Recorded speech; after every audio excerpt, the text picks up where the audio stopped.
My name's Grogan, and we're here interviewing Ron Frenz with Sitcomics. Ron, tell me, how did you first get into the business of comics? The business of comics, from being, like a lot of people these days, from being a fan. I mean, from the time I was a kid, there were comic books around the house. I had a brother 3 years older. From the time I was 8, after discovering Spider-Man on the old Spider-Man cartoon in the 60s, if you asked little Ron Frenz what he wanted to do, it was grow up, work for Marvel Comics, and draw Spider-Man. And I was amazingly directed, picking classes in high school, Votex, things like that. And was very, very fortunate. And by the time I was 25, that's what I was doing. I peaked early. And it was, the start, really. I was doing Spider-Man like 2 years in at Marvel, and did it for about 2 years.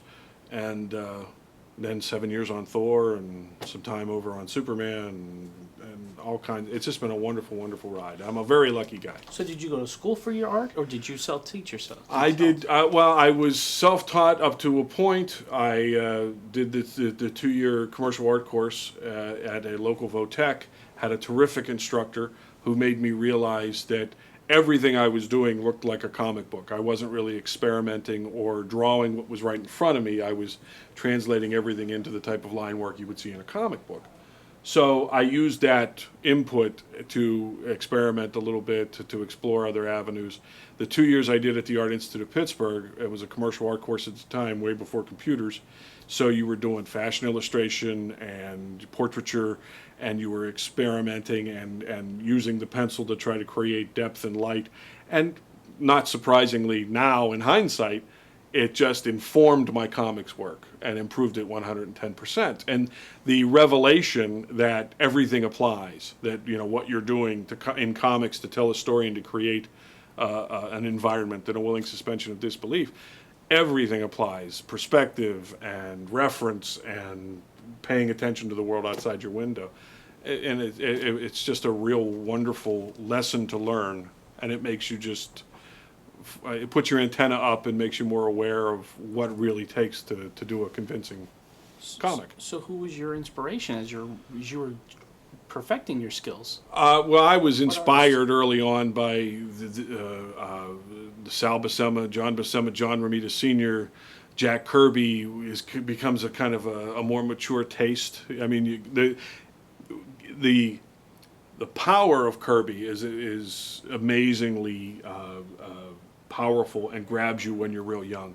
But when you start to see other people doing more correct anatomy, you kind of gravitate towards them, and then you come back around to Kirby and realize what he's been doing right all the time, and it's just an amazing inspiration. But every time I look at any of those guys, I'm constantly seeing new things that I didn't realize before, and things that I didn't appreciate before. But that's really my root in the business. I honestly feel that guys like Kirby and Eisner and Kubert, and then on top of them, Ditko, and then on the next tier of Marvel guys like the Buscema brothers and Romita Sr. and everything, they perfected what I really appreciate in comics. I think they kind of perfected the form, and a lot of other people have experimented and worked outside the box and have tried new things, and that's fantastic. But as a storytelling medium, I don't think it ever got better than those guys, and that's the kind of stuff that I try to do and try to follow. Have you ever met the King? I met him briefly once, but not to any real conversation or anything, unfortunately, Okay. no. Well, let's get into some Spider-Man stuff. When you took over Spider-Man, you introduced the art form with Puma, Silver Sable, let me see who else. Black Fox? Now, did you have, did they tell you what they wanted it to be like, or did you come up with some ideas and say, let's do it this way, so you had some control? Tom Defalco, the legendary Tom Defalco, we are contractually obligated to refer to him. You have to, okay. The legendary Tom Defalco, as writer, was very determined to create new villains. He didn't want to use the classics. He wanted to take us in new directions and add some new characters to the mythology. And the Black Fox, Silver Sable, and Puma came from a late-night TV ad he saw for a series of animal cards Oh my God. that he bought for like the exotic price of $1.99 or something. And the next three things he suggested were Silver Sable, Puma, and Black Fox. That's funny. And I said, well, that was $1.99 well spent. That's right, because yeah, invested. they were all terrific characters, and but they all started with him. I helped design them with with his input and everything, but those and that, yeah, it was wonderful to see other writers respond to those characters and use them well after we were gone, and Those to are this great day. characters, I mean, yeah. yeah, Sable's Silver awesome. Sable, because of Marvel's generous participation and the creator participation and everything, we've made more money off of Silver Sable than you would think. She's appeared in 3 or 4 of the different Spider-Man animated series and had action figures because of it and things like that. And so. plus, they're always looking for strong female characters now, and they don't have to recreate. Believe me, anybody. when that rumor was going around that she might be on a list of female Spider-Man characters considered for a film and everything, I'm all for it, So. So basically, when you were saying that they're making money, do you get, because of your creative part in it, do you still get something? Yeah, from I'm it? lucky enough to have come in at a time when you filled out creator forms for different characters and stuff, and it's on record, so you get a little bit of you get a little taste when it's licensed to other companies. Rightfully so. I mean, Yeah. you should get In fact, I got a little taste. We with Ant-Man just coming out this next weekend. Hope Pym was a character that we did in A Next, which was a series that was set 16 years in the future. And we had an occasion to introduce there were twins, a son and a daughter of Henry Pym and Janet Van Dyne. And it was Henry Jr. and Hope. And as they were constructing their film, they decided they wanted to do the 2 generations and everything, and that Henry was going to have a daughter. And apparently somebody checked Google and That's how you were part of it. yeah, Hope apparently, and so they used that, and we got a generous check, and apparently we got a credit in the movie too. That's so awesome. yeah, it should be fun. It should be fun. So do you feel you were typecast when they asked you to do the Spider-Man wedding and the Superman wedding? And how did it come about? How did you know about the Spider-Man wedding? I didn't actually work on the Spider-Man. Well, wedding. it said in your. I'll have to show it to you, but it did say that you were part of that. The The wedding issue. Spider-Man wedding? No, Yeah, no. The I was Wikipedia offered, needs to be edited. Maybe I was offered the Spider-Man wedding, and regretfully turned it down. Sal Buscema was going to work on it, and he turned it down for different reasons. And I ended up having to turn it down for reasons that broke my heart. But it ended up going to Paul Ryan, who hadn't done much if any Spider-Man work at that point, but he did a beautiful, beautiful job on it. The Superman wedding, yeah, I was one of many of the guys at the time that contributed to the Superman wedding issue. So at least you weren't So- typecast, is what. No, I wasn't typecast. You know what they might be referring to is the fact that in Spider-Girl, Pete and Mary Jane are married, and I've done both characters married, happily married. So that, and neither one of those marriages in current continuity are recognized. So how about? I do believe I read this, so I don't know if it's true or not. Okay. Did you work with Stan Lee? On a couple of Spider-Man annuals and 9 weekends of the Amazing Spider-Man newspaper strip. How was that working with him? It's always Was it a kick. nerve-wracking? Was it scary? It is. It's nerve-wracking. Tom Defalco plotted the annual we did, and Stan scripted it.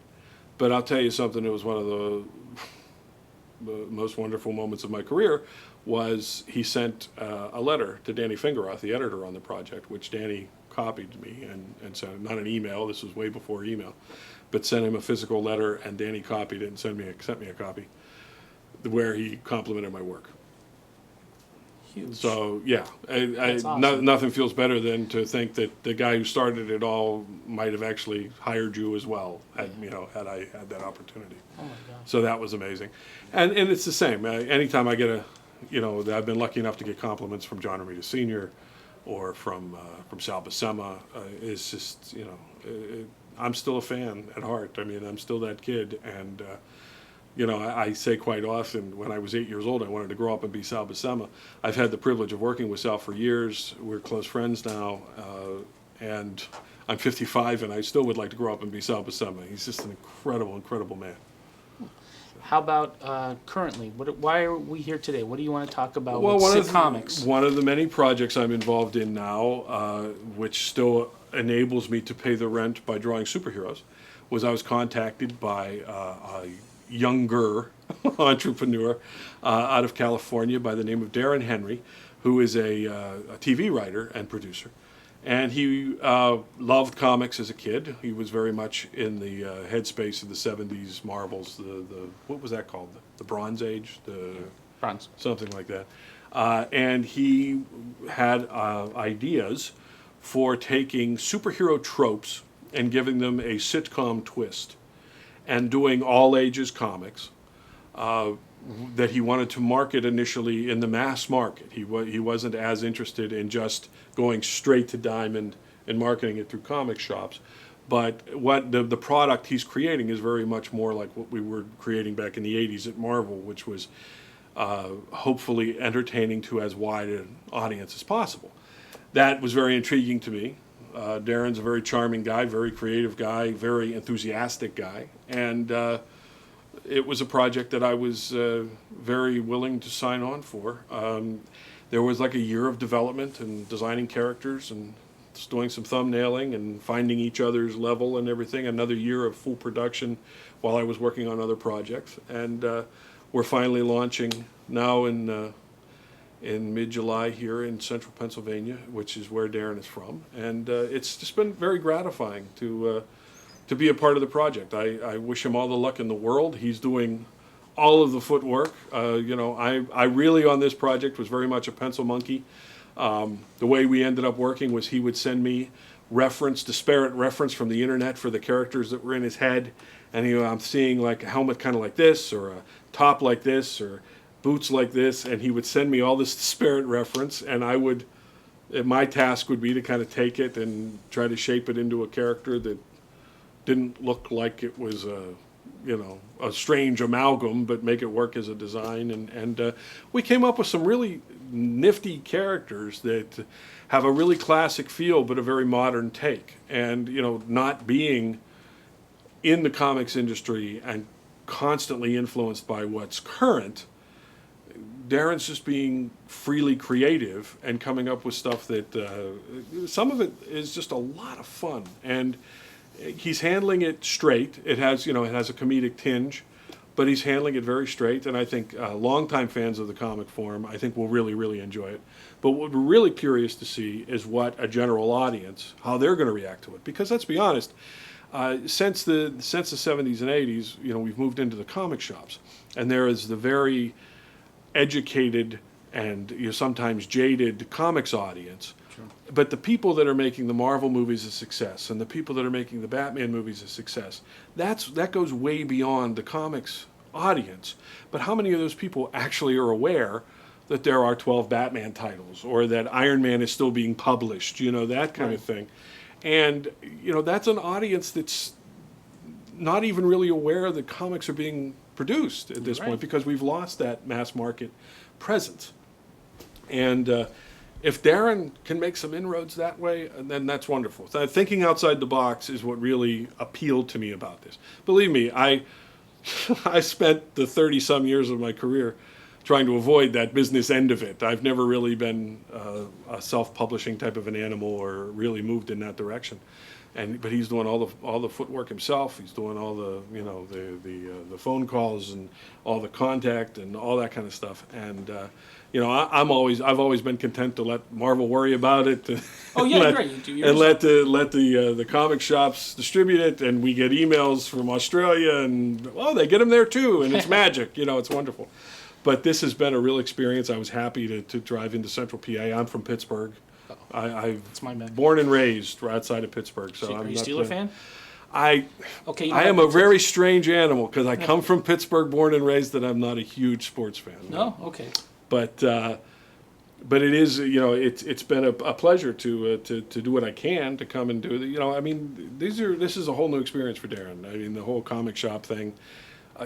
Signings have, in my experience, over the last 10, 15 years, they've become a different animal. They used to be huge. When I was first on Spider-Man in the 80s, I did more shop appearances than I did conventions. Really? And the attendance was mad, and people were really aware of who were doing the books and all this kind of stuff. But in the last 10, 15 years, most shops cut them down to 2 hours at a time. They hope their regulars show up and all this kind of stuff. But it's not the same animal. And Darren's, dealing with some of those realities for the You don't first get time. the foot walking through Exactly. as much as you I've used to. pretty much been the voice of, no, this was not a bad shop appearance. No, Darren, you know, but he is experiencing all of this for the first time, and it's interesting because he's been comparing it to stand-up comics that he's known in the entertainment industry from his work in Hollywood, who talk about their early days on the road, and you do the gigs, you build a word of mouth, you do the whole thing, and this kind of testimony with it coming out on Comixology today and going live there, but this shaking hands and handing physical comics to people, and Grassroots. it's very grassroots, Yeah. and I'm very, very curious and excited to see where it goes. So you had a hand in creating these characters that we're Yes. looking at now. Which one did you enjoy creating the most and drawing the most? I'm not sure I could pick one. It really became a pleasure for me to get the new reference from Darren, because it was really kind of working. It was a wonderful creative challenge, and he would send, as I said, very disparate stuff. I'm sure, if not for my background in comics, people would look at it and go, "How are you going to make that go with that?" And for me, it was just, I took it as a creative challenge. I never said never. And like I said, I think we came up with some really interesting characters, not all of whom have been, have been shown yet. And he's got quite a backlog of characters that some other illustrators are going to be handling, not me. And from the work I've seen, it's just, he's put together a wonderful crew of people, from Craig Rousseau to Jeff Schultz, to a gentleman named Stephen E. Gordon, who has worked in animation, and he's done some illustration work that's just stunning. So it's quality product. It really is. I got mine. I didn't get a chance to read it, but it is. I mean, you get a lot I haven't of had a bang chance for to the read the buck. script yet either. So, I'm really looking Those forward books to are it. packed. I mean, Yeah. each one, you get Yeah. a lot for your buck. Yeah. Well, I thank you for the interview, and if you want to check out his website for Sitcomics, give us a look. Boy, I can spit that out. And we're done. No, it's my pleasure, man. Thank you. Thank you so Nice much. meeting I you. appreciate it.